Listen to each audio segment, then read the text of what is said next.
Welcome to Takshila classes. This is Shri Pratik. I'm going to discuss a very important topic of the Constitution, or it's a very important topic rather for every exam, be it your CDS, CAPF, or any UPSC exam, because Niti Aayog is again a very crucial topic for economics as well as polity.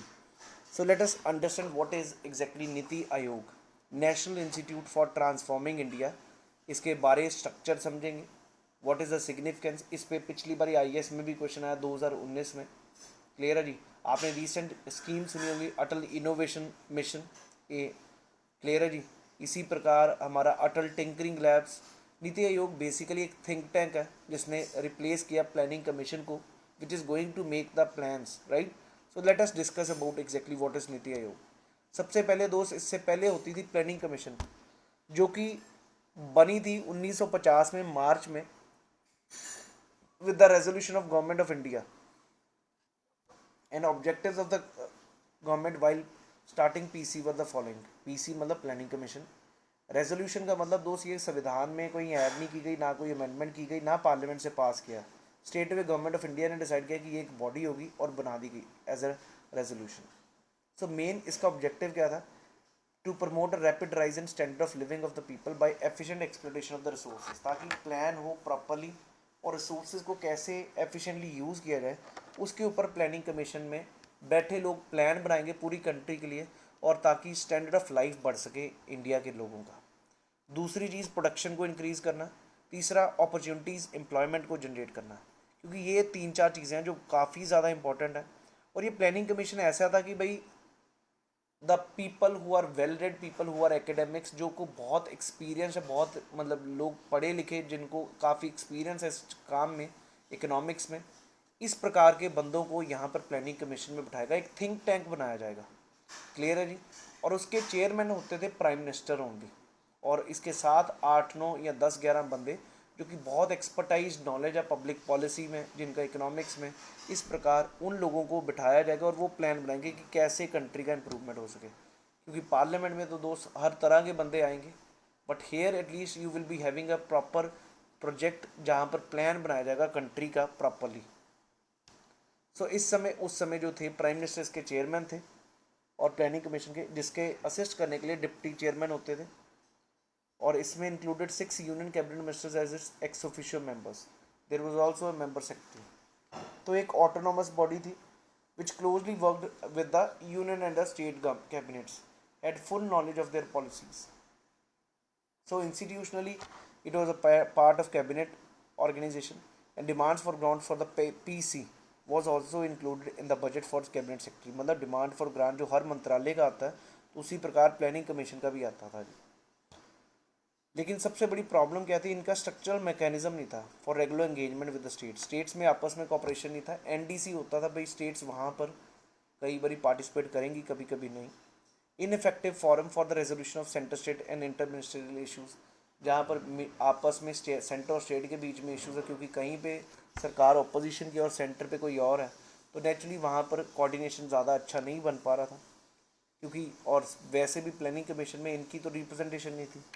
inadequate capacity, expertise, domain knowledge, weak networks. So all of these were the problems for this planning commission. So उस चक्कर में नीति आयोग बनाया गया जनवरी 1 2015 में. The incumbent government, Modi government made this NITI आयोग. इसका नाम था national institute for transforming India. Again it was an resolution.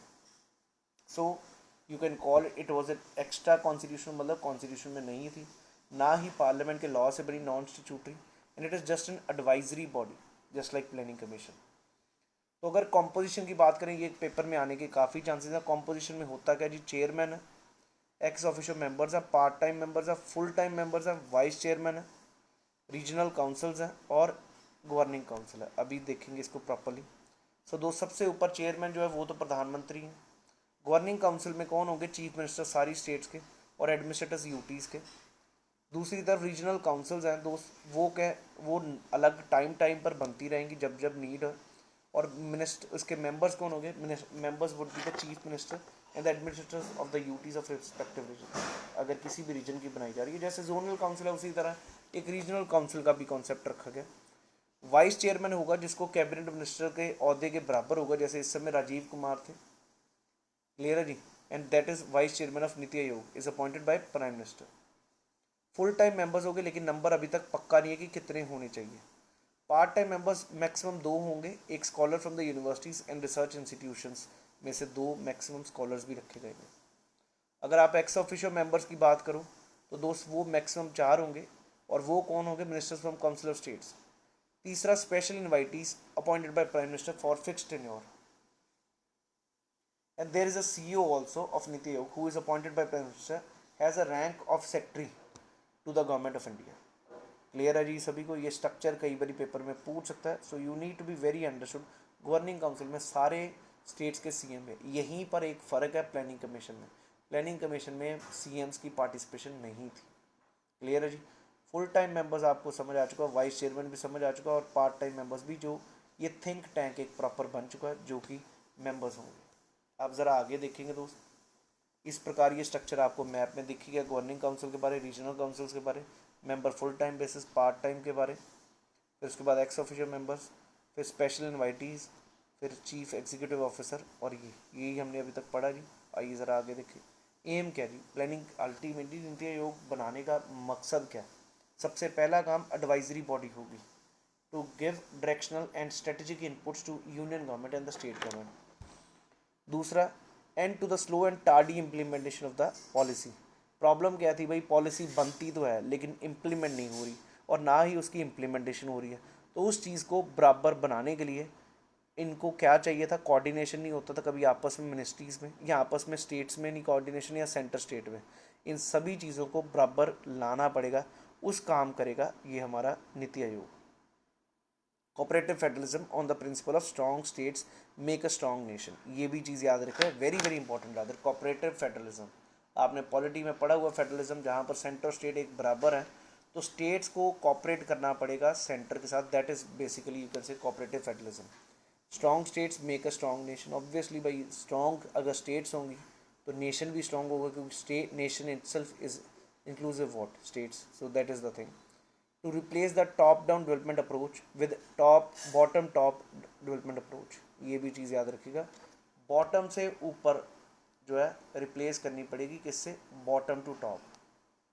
पहले होती थी टॉप से डाउन, अब सब जगह के सीएम्स भी होंगे, तो नेचुरली ये सब यहाँ पर बॉटम टू टॉप अप्रोच होगी। That is the thing. I hope everybody is clear with this thing now. Let's move to the next point. Policy framework for weaker section of the society, जो हमारे women हैं, Dalits हैं, the tribals, the disables, उन सभी को भी properly एक proper policy background framework बनाया जाएगा ताकि वो भी इम्प्रूव हो सके। नॉलेज, इनोवेशन और एंटरप्रेन्योरल सपोर्ट सिस्टम बनाया जाएगा। Community of international and national experts भी डाले जाएंगे इसमें, ताकि एक प्रॉपर इनोवेशन हो सके, जो कि बहुत ज़्यादा ज़रूरत है अपने देश को, R&D की, रिसर्च एंड डेवलपमेंट और इनोवेशन की। Platform for resolution of intersectional inter departmental issues, उनको रिजॉल्व करना। To monitor and evaluate the implementation of programmes and focus on technology upgradation. तो ये कुछ मकसद यहाँ पर क्या है, एम्स हैं। अब ज़रा फंक्शंस देखेंगे। To act as a resource centre and knowledge hub. Knowledge hub होगा, रिसोर्स सेंटर होगा। Design policy and programme framework, foster cooperative federalism, monitoring and evaluation. ये आपने याद रखना मेजरली। ये फंक्शंस तो आपको याद हो या ना हो, they don't ask you, but at least एक प्रॉपर दिमाग में बैठ चुका कि यार अल्टीमेटली नीति आयोग है क्या, और ये प्लानिंग कमीशन को रिप्लेस करने से स्ट्रक्चर में चेंज किया है जिससे एक कोऑपरेटिव फेडरलिज्म आ सके। ये 4 पॉइंट्स मैं कहूँगा कि सबसे इंपॉर्टेंट आपको याद होना चाहिए। Resource centre, knowledge hub, design policy and framework, cooperative federalism और मॉनिटरिंग एंड इवेल्युएशन। तो ये थे मेरे दोस्त 4 कैटेगरीज में इसके फंक्शंस को हम कैटेगराइज किया। रीजनल का जो काउंसिल्स बनेगी उससे क्या होगा, जो रीजन्स में आपस में स्टेट्स में कोई कोऑर्डिनेशन नहीं बन रहा, कई जगह पर लेफ्ट विंग एक्सट्रीमिज्म, वो अलग रीजन बना हुआ, ड्रॉट वाला एक अलग है ट्राइबल वेलफेयर के लिए। तो इस प्रकार इनको प्रॉपरली देखा जाएगा, रीजनल काउंसिल उनको रिस्पॉन्ड करेगी। Extract maximum benefit from NRIs geo economic and geo political strength for India development. जो एनआरआईज एंगेजमेंट है उनके ऊपर भी coordination, ultimately they are going to be a think tank which is going to work in every sphere of the government for the you can say betterment of the nation। Air quality index भी अगर आपको पता हो तो वो नीति आयोग ही देता दोस्त। Clear है जी। Use social media ICT tools to transparency, accountability and good governance. Ultimately good governance की तरफ फोकस करना है, इंटर डिपार्टमेंटल कन्फ्लिक्ट्स को ख़त्म करना, बोल बचनगिरी से ज़्यादा वेग ideas and about national self interest and capacity building, participating in global village etcetera. Ultimately ये बताया जाता है कि भाई हमें ग्लोबल विलेज बनाना है और प्रॉपरली ग्रोथ लानी है। ये सारे उद्देश्य हैं नीति आयोग के। I hope all of you people are clear about this thing. अब एक चीज़ और याद रखें, 5 ईयर प्लान का कॉन्सेप्ट जो प्लानिंग कमीशन के थ्रू चलता था, 5 ईयर प्लान, अब वो ख़त्म हो चुके। अब 15 ईयर विजन डॉक्यूमेंट्स हैं या 3 वर्षीय योजनाएं हैं और उसके बाद 9 वर्षीय योजनाएं और then is 15 year vision document. So as such planning जो 5 ईयर प्लान्स वाला आइडिया था वो बिल्कुल ख़त्म हो चुका, जो कि हमने लिया था रशिया से। So I hope all of you people are clear about this NITI Aayog. They can definitely ask you. Number 1 thing सबसे इंपॉर्टेंट जो आपने यहाँ पर नोटिस किया है वो ये है कि भाई ये ना तो कॉन्स्टिट्यूशन ना स्टैट्यूटरी है और कहीं पर भी हमने राष्ट्रपति का इसमें कहीं रेफरेंस भी नहीं पड़ा। So that is what you need to understand. और सीएम्स की रिप्रेजेंटेशन है इसमें, क्लियर है जी। और एक बहुत बड़ा थिंक टैंक है, याद रखिएगा, अटल इनोवेशन मिशन, अटल टिंकरिंग लैब्स, ये इन्हीं का ही है। और बाकी भी चेक करिए, जैसे सस्टेनेबल डेवलपमेंट गोल्स इंडिया के जो है जो अचीव कर रही है स्टेट्स, उनका भी इंडेक्स नीति आयोग निकालता है। सो नीति आयोग रिलेटेड जो जो चीज़ें इंट्रोड्यूस की गई हैं वो भी ज़रूर कंसंट्रेट करें, इंपॉर्टेंट है आपके पेपर के लिए। So I hope you people enjoyed this session.